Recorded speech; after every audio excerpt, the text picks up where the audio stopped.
Rai estates educational and charitable trust ಮೂಲಕ ಶಾಸಕ ಅಶೋಕ್ ಕುಮಾರ್ ರೈ ಅವರ ನೇತೃತ್ವದಲ್ಲಿ ನಡೆಯುವಂತಹ ಒಂದು ವಸ್ತ್ರ ವಿತರಣಾ ಕಾರ್ಯಕ್ರಮ. ಈ ವರ್ಷ 1 ಲಕ್ಷ ಜನರಿಗೆ ವ್ಯವಸ್ಥೆಯನ್ನು ಮಾಡಿದ್ದೇವೆ. ಒಂದು ತಿಂಗಳಿಗೆ ನಾನು 35 ಲಕ್ಷ ರೂಪಾಯಿ ಇದಕ್ಕಾಗಿ ಇಡಬೇಕಾಗ್ತದೆ.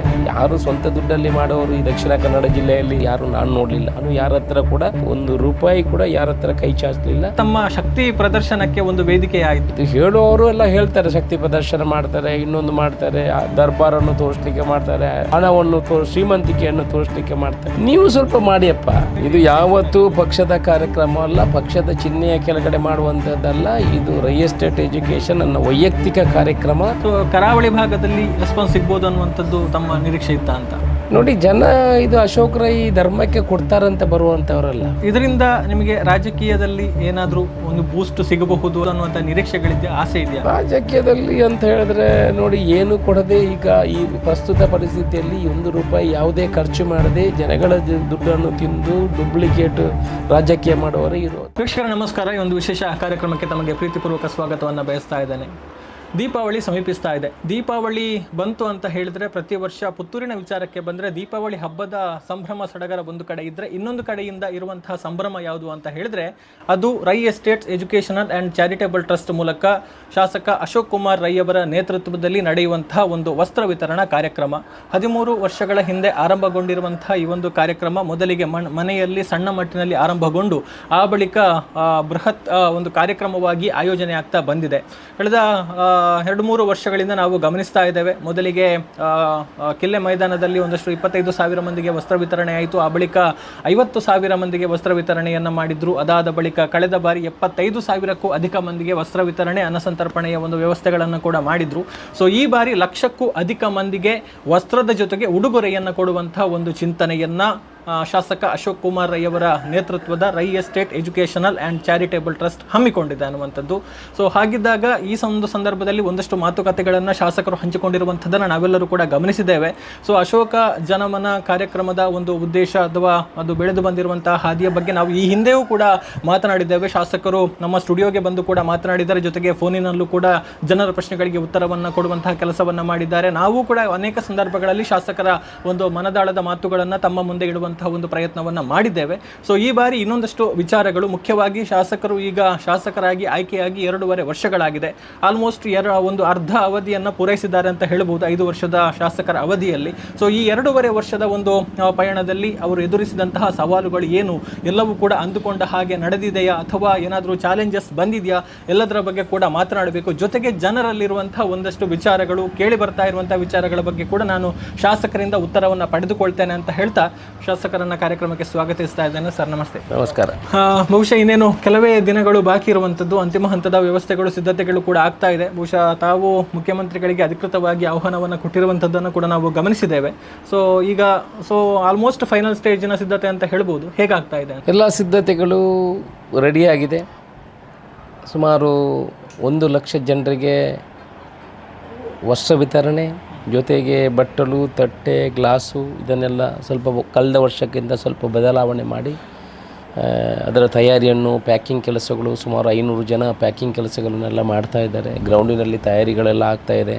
ಒಂದು ಕಡೆ ಊಟದ ವ್ಯವಸ್ಥೆಗೆ ಏನೇನೆಲ್ಲ ಆಗಬೇಕು, ಲೈವ್ ದೋಸೆ ಮಾಡಲಿಕ್ಕೆ ಏನು ಕೆಲ ಕಾರ್ಯಕ್ರಮಗಳನ್ನು ನಿರೂಪಣೆ, ಎಲ್ಲ ಕೆಲಸಗಳು ಬರದಿಂದ ನಡೀತಾ ಇದೆ. ದೇವರ ದಯೆಯಿಂದ ಮುಖ್ಯಮಂತ್ರಿಗಳು ಕೂಡ ಈ ಕಾರ್ಯಕ್ರಮಕ್ಕೆ ಬರ್ತೀನಿ ಅಂತ ಹೇಳಿದ್ದಾರೆ. ಒಳ್ಳೆಯ ರೀತಿಯಲ್ಲಿ ನಡೀತದೆ ಅಂತ ನಮಗೆ ಭರವಸೆ ಇದೆ.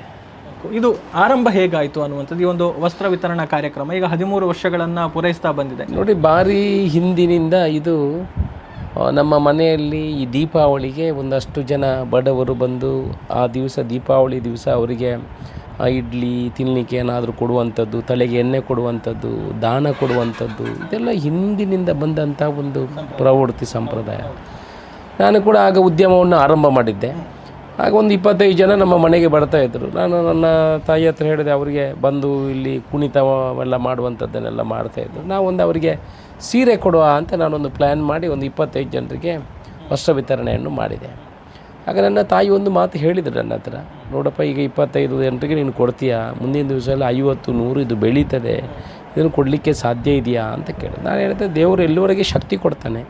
ನನ್ನ ಉದ್ಯಮದಲ್ಲಿ ಬೆಳವಣಿಗೆ ತಂದರೆ, ನನಗೆ ಶಕ್ತಿ ಕೊಟ್ಟರೆ, ನನಗೆ ಎಲ್ಲಿವರೆಗೆ ಕೊಡಲಿಕ್ಕೆ ಸಾಧ್ಯ ಇದೆಯಾ ಅಲ್ಲಿವರೆಗೆ ಕೊಟ್ಕೊಂಡು ಬರ್ತೀನಿ ಅಂತ ಹೇಳಿದ್ದೆ.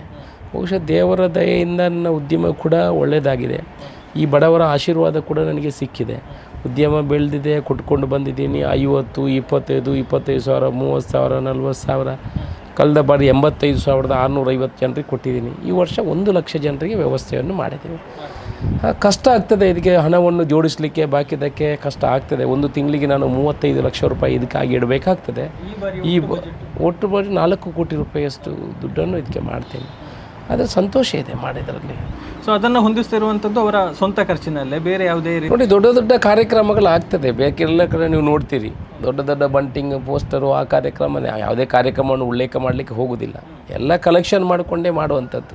ಯಾರು ಸ್ವಂತ ದುಡ್ಡಲ್ಲಿ ಮಾಡೋರು ಈ ದಕ್ಷಿಣ ಕನ್ನಡ ಜಿಲ್ಲೆಯಲ್ಲಿ ಅವರ ಸ್ವಂತ ದುಡ್ಡಲ್ಲಿ ಇಂಥ ಕಾರ್ಯಕ್ರಮವನ್ನು ಮಾಡೋರು ಯಾರು ನಾನು ನೋಡಲಿಲ್ಲ. ಬಾಕಿಯವರೆಲ್ಲ ಮಾಡುವಾಗ ಒಂದು ಕಡೆಯಿಂದ ಕಲೆಕ್ಷನ್ ಮಾಡ್ತಾರೆ, ಒಂದು ಕಡೆ ಕಾರ್ಯಕ್ರಮ ಮಾಡ್ತಾರೆ, ಅವರ ಫ್ಲೆಕ್ಸ್ಗಳನ್ನು ಹಾಕ್ಕೊಳ್ತಾರೆ. ಇದು ಸಹಜ ಇರುವಂಥದ್ದು. ನಾನು ಯಾರ ಹತ್ರ ಕೂಡ 1 ರೂಪಾಯಿ ಕೂಡ ಯಾರ ಹತ್ರ ಕೈ ಚಾಚಲಿಲ್ಲ, ಯಾರ ಹತ್ರ ಡೊನೇಷನ್ ತೊಗೊಂಡಿಲ್ಲ. ಯಾವುದೇ ಒಂದು ಕಾಂಟ್ರಾಕ್ಟರ್ ಆಗಲಿ, ಯಾರಾಗಲಿ, ಉದ್ಯಮಿಗಳಾಗಲಿ ಯಾರಿಂದ ಕೂಡ ನನ್ನ ಶಾಸಕರ ಪ್ರಭಾವವನ್ನು ಬಳಸಿ ಯಾರ ಹತ್ರ ದುಡ್ಡು ಹಿಂದೆನೂ ಕೇಳಲಿಲ್ಲ, ಈ ವರ್ಷವೂ ಕೇಳಲಿಲ್ಲ, ಮುಂದೇನು ಕೇಳೋದಿಲ್ಲ.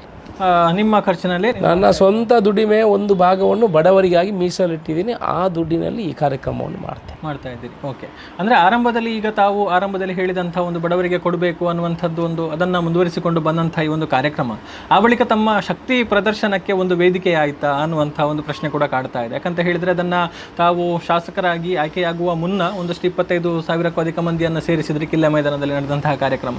ಸೊ ಆ ಮೂಲಕ ಒಂದು ಅಶೋಕ ರೈ ಅವರು ಒಂದು ಪಕ್ಷದ ಟಿಕೆಟ್ಗೋಸ್ಕರ ಈ ಮೂಲಕ ಶಕ್ತಿ ಪ್ರದರ್ಶನ ಮಾಡಿದ್ರು ಅನ್ನುವಂಥ ಮಾತು ಕೇಳಿ ಬಂತು.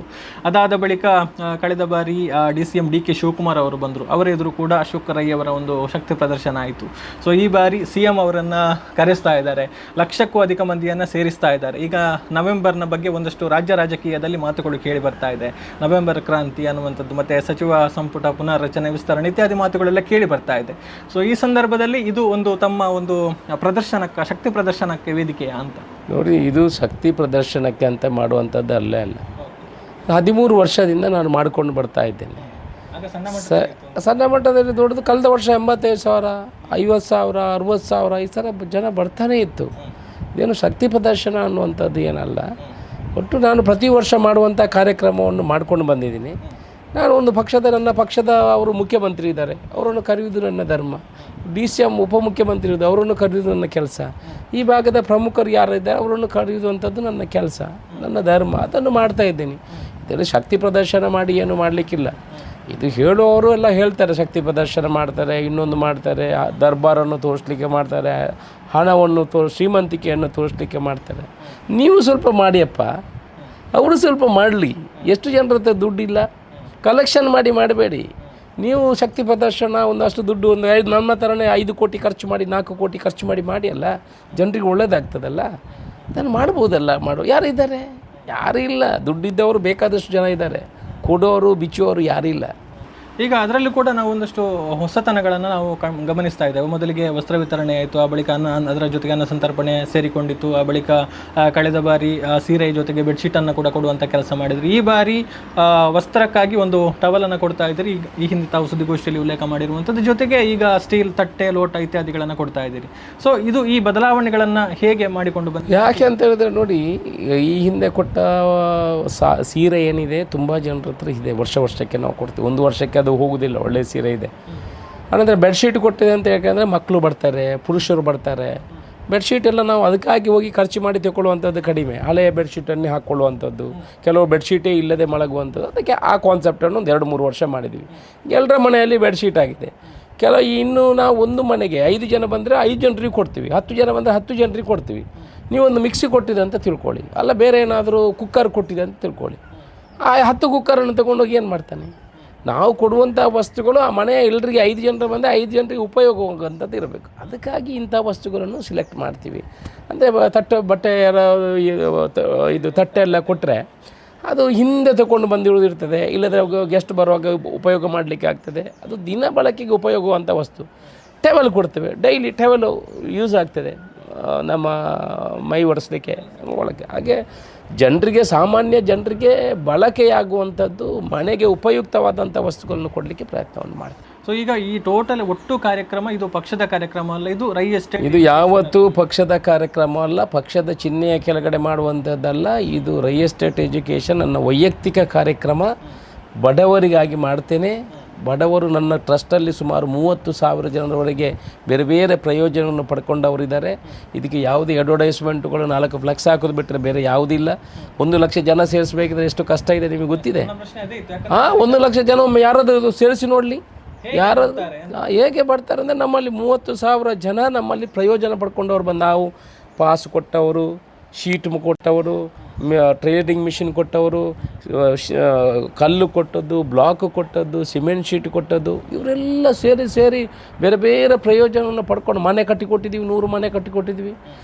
ವೈದ್ಯಕೀಯ ಚಿಕಿತ್ಸೆ ಕೊಟ್ಟಿದ್ದೀವಿ. ಮೆಡಿಕಲ್ ಅವರ ಮಕ್ಕಳ ಫೀಸಿಗಾಗಿ ದುಡ್ಡು ಕೊಟ್ಟಿದ್ವಿ. ಇವರೆಲ್ಲ ಹಸು ತೆಗೀಲಿಕ್ಕೆ ದುಡ್ಡು ಕೊಟ್ಟಿದ್ದೀವಿ. ಇಂಥವರೆಲ್ಲ ಸೇರಿ ಒಂದು 30,000 ಜನ ಇದೆ. ಅವರಿಗೆ ಕಾರ್ಡ್ ಬರೆದಾಕ್ತೀವಿ. ಪ್ರತಿ ವರ್ಷ ಕುಟುಂಬ ಸಮೇತವಾಗಿ ಬರ್ತಾರೆ. 30,000 60,000 ಅದೇ ಆಯಿತು. ಅವರನ್ನು ಕರ್ಕೊಂಡು ಹೋಗ್ಲಿಕ್ಕೆ ತರೋದು, ಬಸ್ ಮಾಡಿಸೋದು, ವ್ಯವಸ್ಥೆ ಮಾಡಿಸೋದು ಏನಿಲ್ಲ. ಒಂದು ಊಟ ಕೊಡ್ತೇವೆ ಬಂದದ್ದಕ್ಕೆ. ಅವರವರ ಸ್ವಂತ ಇಚ್ಛೆಯಿಂದ ನಮ್ಮ ಟ್ರಸ್ಟಿನಿಂದ ಅಶೋಕ್ ರೈ ಅವರಿಂದ ಪ್ರಯೋಜನ ಯಾರ್ಯಾರು ಪಡ್ಕೊಂಡಿದ್ದಾರೆ ಅವರೆಲ್ಲ ಕುಟುಂಬ ಸಮೇತರಾಗಿ ಬರ್ತಾರೆ. ಅವರ ಪಕ್ಕದ ಕುಟುಂಬಕ್ಕೆ ಸಂಬಂಧದವರಿಗೆ ಹೇಳಿ ಎಲ್ಲರೂ ಬರುವಂಥ ಕೆಲಸವನ್ನು ಮಾಡ್ತಾರೆ. ಓಕೆ. ಸೊ ಹಾಗಿದ್ರೆ ಇದರಲ್ಲಿ ಕಾಂಗ್ರೆಸ್ನ ಕಾರ್ಯಕರ್ತರು ಯಾರು ಕೂಡ ಇದರ ಹಿಂದೆ ಕೆಲಸ? ಕಾಂಗ್ರೆಸ್ನ BJP ಅಂತ ಇಲ್ಲ. BJP ಅವ್ರಿಗೆ ಕೊಡ್ತೀವಿ, ಕಾಂಗ್ರೆಸ್ನವ್ರು ಕೊಡ್ತೀವಿ, ಎಲ್ರಿಗೂ ಕೊಡ್ತೀವಿ. ನೀವು ನಾಳೆ ಬಂದು ನೋಡಿದರೆ ಗೊತ್ತಾ, ಎಲ್ಲರೂ ಇರ್ತಾರೆ. ಪಕ್ಷದ ಬೇರೆ ಬೇರೆ ಪಕ್ಷದ ಪಂಚಾಯತ್ ಮೆಂಬರ್ಗಳು, ಸದಸ್ಯರು ಎಲ್ಲ ಸ್ವಾಗತ ಮಾಡ್ತೀವಿ ನಾವು ಅವರನ್ನು. ಅಂಥ ಮನಸ್ಥಿತಿ ಬೇಕು. ಪಕ್ಷ ನೋಡಿ, ನಮ್ಮ ಕಾಂಗ್ರೆಸ್ BJP ಅಂತ ಚುನಾವಣೆ ಮಾಡಬೇಕು. ಮತ್ತು ನಮ್ಮ ಹತ್ರ ಅಭಿವೃದ್ಧಿ ಎಲ್ಲರೂ ಒಂದೇ. ನಾವು BJP ಅವ್ರು ಯಾರು ನನ್ನ ಹತ್ರ ಕೆಲಸಕ್ಕೆ ಬಂದರೆ ನಿಮ್ದು ಆಗೋದಿಲ್ಲ ಅಂತ ಹೇಳೋದಿಲ್ಲ. ಈಗ ಒಬ್ಬರು ನಿಮ್ಮ ಎದುರು ರಸ್ತೆದೊಂದು ಸುಮಾರು 15-25 ವರ್ಷದ್ದು ರಸ್ತೆ ಪ್ರಾಬ್ಲಮ್ ಇದ್ದದನ್ನು ನಾನು ಸಾಲ್ವ್ ಮಾಡಿದ್ದೀನಿ. ಅಲ್ಲಿ ಏನು ಕಾಂಗ್ರೆಸ್ BJP ಅಂತ ನೋಡಿದ್ರೆ ಒಟ್ಟು ಜನರಿಗೆ ನ್ಯಾಯ ಸಿಗಬೇಕು, ಜನರಿಗೆ ವ್ಯವಸ್ಥೆಗಳಾಗಬೇಕು. ಆ ಪರಿಕಲ್ಪನೆ ಇಟ್ಕೊಂಡು ಕೆಲಸ ಮಾಡ್ತೀವಿ. ಗೂಡು ದೀಪವನ್ನು ಕೂಡ ಮಾಡ್ತಾ ಇದ್ದೀರಿ. ಸೊ ಇದರ ಜೊತೆಗೆ ಈ ಬಾರಿ ಇನ್ನಷ್ಟು ಹೊಸ ಕಾರ್ಯಕ್ರಮಗಳು, ಅಂದರೆ ಸಾಂಸ್ಕೃತಿಕ ಕಾರ್ಯಕ್ರಮ, ಈ ಬಾರಿ ಅದನ್ನು ಹೇಗೆ ಇದು ಮಾಡ್ತಾ ಇದ್ದೀರಿ? ಗೂಡು ದೀಪ ಸ್ಪರ್ಧೆ ಅಂತ ಹೇಳಿದ್ರೆ ಕೆಲವರು ಜನ ಬೇಡಿಕೆಯನ್ನು ಇಟ್ಕೊಂಡು ಹೋಗ್ತಾರೆ. ಈ ಕಡಿಸದ ಗೂಡು ದೀಪ ಒಂದೇ ಸ್ಪರ್ಧೆ ಇತ್ತು. ಚಿಕ್ಕ ಮಕ್ಕಳು ಮಾಡೋದು, ದೊಡ್ಡ ಮಕ್ಕಳು ಮಾಡೋದು, ದೊಡ್ಡವರು ಮಾಡೋದು ಒಂದೇ ಇತ್ತು. ಆಗ ಚಿಕ್ಕವರೆಲ್ಲ ಹೇಳಿದ್ರು, ಸರ್ ನಮಗೆ ಸೆಗ್ಮೆಂಟ್ ಮಾಡಬೇಕು, ಚಿಕ್ಕವ್ರದ್ದು ಜೂನಿಯರ್ ಸೀನಿಯರ್ ಮಾಡಬೇಕು. ಅದನ್ನು ಮಾಡಿದ್ದೀವಿ ಈ ಸಲ. ಅಂದರೆ ಚಿಕ್ಕವ್ರದ್ದು ಸ್ವಲ್ಪ ಟ್ಯಾಲೆಂಟ್ ಕಡಿಮೆ ಇರ್ತದೆ, ಅದನ್ನು ಮಾಡುವಂಥ ಕೆಲಸವನ್ನು ಮಾಡಿದ್ದೀವಿ. ಸಾಂಸ್ಕೃತಿಕ ಕಾರ್ಯಕ್ರಮ ಅಂದರೆ ವೇದಿಕೆ ಖಾಲಿ ಇರ್ತದೆ, ಸಾಯಂಕಾಲವರೆಗೆ ಹೇಗೂ ವೇದಿಕೆ ಇರ್ತದೆ. ಬೇರೆ ಬೇರೆ ಪ್ರತಿಭೆಗಳು ಇರ್ತವೆ. ಅವ್ರು ಹೇಳ್ತಾರೆ, ಸರ್ ನಾವು ಖಾಲಿ ಇದೆ ಅಲ್ಲ, ನಾವು ಡ್ಯಾನ್ಸ್ ಮಾಡ್ತೇವೆ, ನಾವು ಬೇರೆ ಬೇರೆ ಕಾರ್ಯಕ್ರಮ ಮಾಡ್ತೀವಿ ಅಂತ ಕೆಲವು ಪ್ರತಿಭೆಗಳು, ಭರತನಾಟ್ಯ, ಡ್ಯಾನ್ಸ್ ಈ ಥರ ಇದ್ದವ್ರು ಹೇಳ್ತಾರೆ. ಆಯ್ತಪ್ಪ ಮಾಡಿ, ಅವರಿಗೊಂದು ವೇದಿಕೆ ಸೃಷ್ಟಿ ಮಾಡಿದ ಹಾಗೆ ಆಗ್ತದೆ. ನಮ್ಮ ವಿಧಾನಸಭಾ ಕ್ಷೇತ್ರದವರಿಗೆ ಮಾತ್ರ ಕೊಡುವಂಥದ್ದು. ಅವರನ್ನು ಸೇರಿಸಿ ಅದನ್ನು ಕೊಡುವಂಥ ಕೆಲಸವನ್ನು ಮಾಡಿದ್ದೇವೆ. ಒಟ್ಟಿನಲ್ಲಿ ಒಳ್ಳೆಯ ರೀತಿಯಲ್ಲಿ ಕಾರ್ಯಕ್ರಮ ಆಗಬೇಕು ಅನ್ನೋ ದೃಷ್ಟಿಕೋನ ಇಟ್ಕೊಂಡು ಇದನ್ನು ಮಾಡ್ತಾ ಇದ್ವಿ. ತಾವು ಆರಂಭ ಮಾಡುವಾಗ ಇಲ್ಲಿ ಅಂದರೆ ಈಗ ಸಣ್ಣ ಮಟ್ಟಿನಲ್ಲಿ ತಮ್ಮ ಮನೆಗೆ ಬರ್ತಾ ಇದ್ದವರಿಗೆ ನೀವು ವಸ್ತ್ರದಾನ ಎಲ್ಲ ಮಾಡ್ತಾ ಇದ್ರಿ. ಆಮೇಲೆ ದೊಡ್ಡ ಮಟ್ಟಿನಲ್ಲಿ ಮಾಡುವಾಗ ಸೊ ಇಲ್ಲಿನ ಒಂದು ಜನರ ಒಂದು ಪ್ರತಿಕ್ರಿಯೆ ಉತ್ತಮವಾಗಿ ಸ್ಪಂದನೆ ಸಿಗ್ಬೋದು ಅಂತ ಅನಿಸುತ್ತೆ. ಯಾಕಂತ ಹೇಳಿದರೆ ನಮ್ಮ ಕರಾವಳಿ ಭಾಗದ ಜನರು ಒಂದಷ್ಟು ಸ್ವಾಭಿಮಾನಿ. ಸೊ ಕರಾವಳಿ ಭಾಗದಲ್ಲಿ ರೆಸ್ಪಾನ್ಸ್ ಸಿಗ್ಬೋದು ಅನ್ನುವಂಥದ್ದು ತಮ್ಮ ನಿರೀಕ್ಷೆ ಇತ್ತಾ ಅಂತ? ನೋಡಿ, ಜನ ಇದು ಅಶೋಕ್ ರೈ ಧರ್ಮಕ್ಕೆ ಕೊಡ್ತಾರಂತ ಬರುವಂಥವರಲ್ಲ. ಅಶೋಕ್ ರೈಯ ಮೇಲೆ ಪ್ರೀತಿಯಿಂದ ಈ ಕಾರ್ಯಕ್ರಮಕ್ಕೆ ಬರ್ತಾರೆ. ಉದಾಹರಣೆಗೆ ಒಂದು ಹೇಳ್ತೀನಿ, ನೀವು ಕೇಳಿದ ಪ್ರಶ್ನೆಗೆ ಮರು ಪ್ರಶ್ನೆ ಹಾಕಿ ಉತ್ತರವಾಗಿ. ಒಬ್ಬರು ಮಾಧ್ಯಮದವರು ಒಬ್ಬರ ಹತ್ರ ಪ್ರಶ್ನೆ ಮಾಡಿದ್ರಂತೆ. ನೀವು ಅವರು ಆಟೋದಲ್ಲಿ ಬಂದ್ರಂತೆ ಈ ಕಾರ್ಯಕ್ರಮಕ್ಕೆ, ರಿಕ್ಷಾ ಮಾಡ್ಕೊಂಡು ಬಂದ್ರಂತೆ. ಬಂದಾಗ ಮಹಿಳೆ ಹತ್ರ ಕೇಳಿದ್ರಂತೆ, ಅಮ್ಮ ನೀವು ಎಷ್ಟು ದೂರದಿಂದ ಬಂದಿರಿ? ನಾನು 14 ಕಿಲೋಮೀಟ್ರಿಂದ. ರಿಕ್ಷಾಕ್ಕೆ ಎಷ್ಟು ಕೊಟ್ಟಿದ್ದೀರಿ? 150 ರೂಪಾಯಿ. ರಿಕ್ಷಾಯಲ್ಲಿ ನಿಲ್ಲಿಸಿದ್ರಿ, ವಾಪಸ್ ಹೋಗಿ ರಿಕ್ಷಾದಲ್ಲಿ ಹೋಗ್ತೀರಾ? ಹೌದು, 150 ರೂಪಾಯಿ, 300 ರೂಪಾಯಿ ಆಯಿತು. ಪುನಃ ಇಲ್ಲಿ ಬಂದು ನಿಂತ್ಕೊಂಡು ತಗೊಂಡು ಹೋಗಬೇಕು. 3 ಗಂಟೆಗೆ ಬಂದಿದ್ದಾರೆ ಅವರು. ಪುನಃ ಅವ್ರು ಹೇಳಿದ್ರು 4:15 ಗಂಟೆ ಒಳಗೆ ನಾನು ಹೋಗಬೇಕು, ಅದಕ್ಕೆ ರಿಕ್ಷಾ ನಿಲ್ಲಿಸಿದ್ದೀನಿ, ಹಾಳು ಕರೀಲಿಕ್ಕಿದೆ. ಅದಕ್ಕೆ ಮತ್ತು ನೀವು ಯಾಕೆ ಇದಕ್ಕಾಗಿ ಅಲ್ಲಿಂದ ರಿಕ್ಷಾ ಮಾಡ್ಕೊಂಡು ಬಂದಿರಿ 300 ರೂಪಾಯಿ ಖರ್ಚು ಮಾಡಿ ಅಂತ ಒಂದು ಮಾಧ್ಯಮದವರು ಅವರ ಮಹಿಳೆ ಹತ್ರ ಪ್ರಶ್ನೆ ಮಾಡಿದ್ರಂತೆ. ಆ ಮಹಿಳೆ ಹೇಳಿದ್ರಂತೆ, ನೋಡಿ ನಾನು ಈ ಅಶೋಕ್ ರೈ ಒಂದು ಉಡುಗೊರೆ ಕೊಡ್ತಾರೆ, ಗಿಫ್ಟ್ ಕೊಡ್ತಾರೆ ಅಂತ ನಾನು ಬರೋದಲ್ಲ. ನಾನು 6-7 ವರ್ಷದ ಹಿಂದೆ ಅವರ ಕಚೇರಿಗೆ ಹೋಗಿದ್ದೆ, ಒಂದು ಹಸು ತೆಗೀಲಿಕ್ಕೆ ಅಂತ. ನನಗೆ 5,000 ರೂಪಾಯಿ ಕೊಟ್ಟಿದ್ದರು. ನಾನು ಹಸು ತೆಗೆದಿದ್ದೀನಿ. ಆ ಹಸು ಈಗ 3 ಹಸುಗಳು ನಮ್ಮ ಮನೆಯಲ್ಲಿ ಆಗಿದೆ. ಈ 3 ಹಸಿನಿಂದ ನಾನು ಸುಮಾರು ಬೆಳಿಗ್ಗೆ 16 ಲೀಟ್ರು, ಸಾಯಂಕಾಲ ಒಂದು 5-6 ಲೀಟ್ರು ಹಾಲು ನಾನು ಸೊಸೈಟಿಗೆ ಕೊಡ್ತೀನಿ. ನನ್ನ ಮಕ್ಕಳಿಗೆಲ್ಲ ಒಳ್ಳೆ ಓದಿಸಿದ್ದೀನಿ. ನಾನು ಸ್ವಲ್ಪ ಆರ್ಥಿಕವಾಗಿ ಮೇಲೆ ಬಂದಿದ್ದೀನಿ. ನಾನು ಉಡುಗೊರೆಗೆ ಮಾತ್ರ ಬರೋದಲ್ಲ, ಅಶೋಕ್ ರೈಯ ಮೇಲೆ ಪ್ರೀತಿಯಿಂದ ಇದಕ್ಕೆ ಬರ್ತೀನಿ. ಅವತ್ತು ನನಗೆ ಸಹಾಯ ಮಾಡಿದ್ದಾರೆ. ಅವರಿಗೆ ಗೊತ್ತಿದೆ ಇಲ್ಲೋ ಅಂತ ಗೊತ್ತಿಲ್ಲ.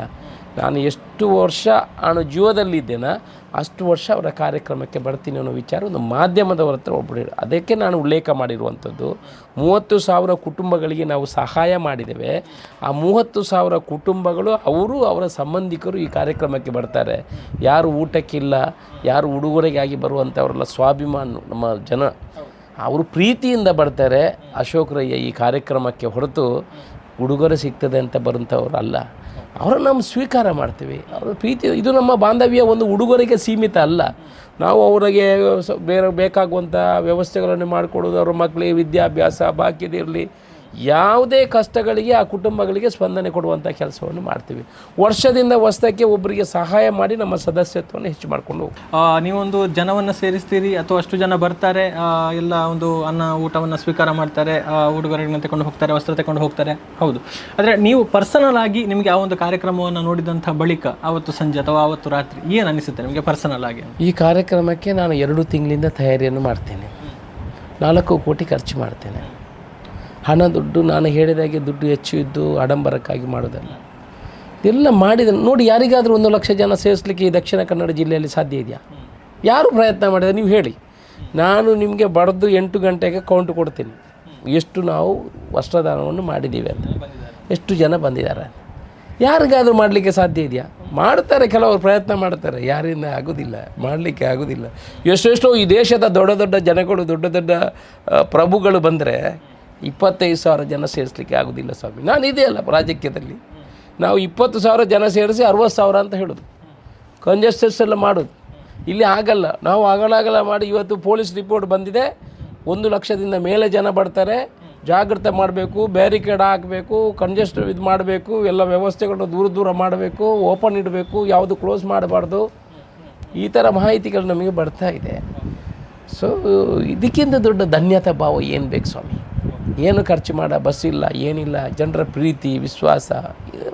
ಸಾಯಂಕಾಲ 8 ಗಂಟೆ ಆಗುವಾಗ ನಿಂತುಕೊಳ್ಳಿಕ್ಕೆ ಆಗೋದಿಲ್ಲ, ಕಾಲಿಂದ ಬಾಯಿಂದ ಮಾತಾಡಲಿಕ್ಕೆ ಆಗೋದಿಲ್ಲ, ಅಷ್ಟು ಟಯರ್ಡ್ ಆಗ್ತದೆ. ಅದು ಮನಸ್ಸಿಗೆ ಅತ್ಯಂತ ಸಂತೋಷ ಆಗ್ತದೆ. 1 ವರ್ಷ ಪೂರ್ತಿ ಸಂತೋಷ ಇದನ್ನು ಅವಲೋಕನ ಮಾಡ್ತೀನಿ, ಸಂತೋಷ ಪಡ್ತೇನೆ. ಸೊ ಇದರಿಂದ ನಿಮಗೆ ರಾಜಕೀಯದಲ್ಲಿ ಏನಾದರೂ ಒಂದು ಬೂಸ್ಟ್ ಸಿಗಬಹುದು ಅಥವಾ ಇನ್ನು ಮುಂದಕ್ಕೆ ಒಂದಷ್ಟು ಅವಕಾಶಗಳು ಬರಬಹುದು ಅನ್ನುವಂಥ ನಿರೀಕ್ಷೆಗಳಿದೆಯಾ, ಆಸೆ ಇದೆಯಾ? ರಾಜಕೀಯದಲ್ಲಿ ಅಂತ ಹೇಳಿದ್ರೆ ನೋಡಿ, ಏನು ಕೊಡದೆ ಈಗ ಈ ಪ್ರಸ್ತುತ ಪರಿಸ್ಥಿತಿಯಲ್ಲಿ 1 ರೂಪಾಯಿ ಯಾವುದೇ ಖರ್ಚು ಮಾಡದೆ ಜನಗಳ ದುಡ್ಡನ್ನು ತಿಂದು ಡೂಪ್ಲಿಕೇಟ್ ರಾಜಕೀಯ ಮಾಡುವವರೇ ಇರೋದು. ಎಲ್ಲರೂ ಧರ್ಮದ ಬಗ್ಗೆ ಹೇಳಿ ರಾಜಕೀಯ ಮಾಡೋರು ಇರುವಂಥದ್ದು. ನಾವೇನು ಅದನ್ನೆಲ್ಲ ಮಾಡಲಿಕ್ಕೆ ಹೋಗೋದಿಲ್ಲ. ಅದು BJP ಕಾಂಗ್ರೆಸ್ ಅಂತ ಹೇಳಲಿಕ್ಕೆ ಹೋಗೋದಿಲ್ಲ. ಬಹುಶಃ ನಾನು ಇವತ್ತು ಶಾಸಕನಾಗಿ ಇಲ್ಲಿ ಮಾತಾಡಬೇಕಿದ್ರೆ ಬಹುಶಃ ನನ್ನ ಈ ದಾನ ಧರ್ಮದ ಫಲನೇ ನಮಗೆ ಆ ದೇವರು ಕೊಟ್ಟಿದ್ದಾರೆ, ಆ ಜನ ಆಶೀರ್ವಾದ ಮಾಡಿದ್ದಾರೆ ಅಂತ ನಾನು ತಿಳ್ಕೊಳ್ತೀನಿ. ಜನಮನದ ಕಾರ್ಯಕ್ರಮವನ್ನು ಭಾರಿ ಕಷ್ಟದಿಂದ ನಾನು ಮಾಡ್ತೀನಿ. ಖರ್ಚು ಮಾಡಿ ಆಡಂಬರಕ್ಕಾಗಿ ಮಾಡ್ತಾ ಇಲ್ಲ ಬಂಧುಗಳೇ, ನಿಮ್ಮ ಪ್ರೀತಿಗಾಗಿ ಅದನ್ನು ಮಾಡ್ತಾ ಇದ್ದೇನೆ. ಈ ಕಾರ್ಯಕ್ರಮಕ್ಕೆ ನೀವೆಲ್ಲ ಬರಬೇಕು. ಮುಖ್ಯಮಂತ್ರಿಯವರು ಬರ್ತಾರೆ, ನಮಗೆ ಮೆಡಿಕಲ್ ಕಾಲೇಜ್ ಆಗಬೇಕು, ಆ ಬೇಡಿಕೆಯನ್ನು ಕೂಡ ನಾವು ಇಡಬೇಕು ಮುಖ್ಯಮಂತ್ರಿಯವರ ಹತ್ರ. ಒಟ್ಟಿನಲ್ಲಿ ಮುಂದೆ ಮನೆಯಿಂದ 5 ಜನ ಬಂದರೆ 5 ಜನರಿಗೂ ಕೂಡ ಉಡುಗೊರೆ ಕೊಡುವಂಥದ್ದು, ಊಟದ ವ್ಯವಸ್ಥೆ ಇದೆ. 70,000 ದೋಸೆಗಳನ್ನು ಹಾಕಿ ಅದನ್ನು ಕೂಡ ಲೈವ್ ದೋಸೆ ಕೊಡುವಂಥ ಕೆಲಸ. ಇದು ಯಾಕೆ ಮಾಡ್ತಾಯಿದ್ದೀನಿ ಅಂತ ಹೇಳಿದ್ರೆ, ನಿಮ್ಮ ಪ್ರೀತಿ ಅದು ಕೊಂಡಿಯಾಗಿ ಇರಲಿ. ಇದಕ್ಕೆಲ್ಲ ಸಹಕಾರವನ್ನು ಮಾಡಿ ನೀವೆಲ್ಲ ಕುಟುಂಬ ಸಮೇತರಾಗಿ ಒಂದು ಮನೆಯಿಂದ ಎಲ್ಲ ನಿಮ್ಮ ಪಕ್ಕದವರಿಗೆ ಹೇಳುವ ಮುಖಾಂತರ ಅದರಲ್ಲೂ ನೀವು ಕೂಡ ಪುಣ್ಯವನ್ನು ಪಡ್ಕೊಳ್ಳುವಂಥ ಕೆಲಸವನ್ನು ಮಾಡಿ.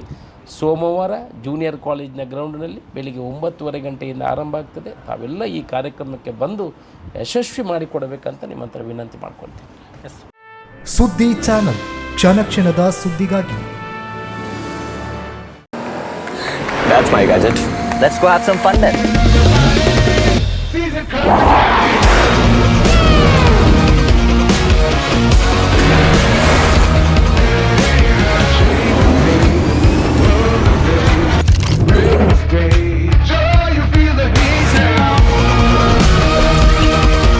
Introducing the hot and techy Brezza SCNG.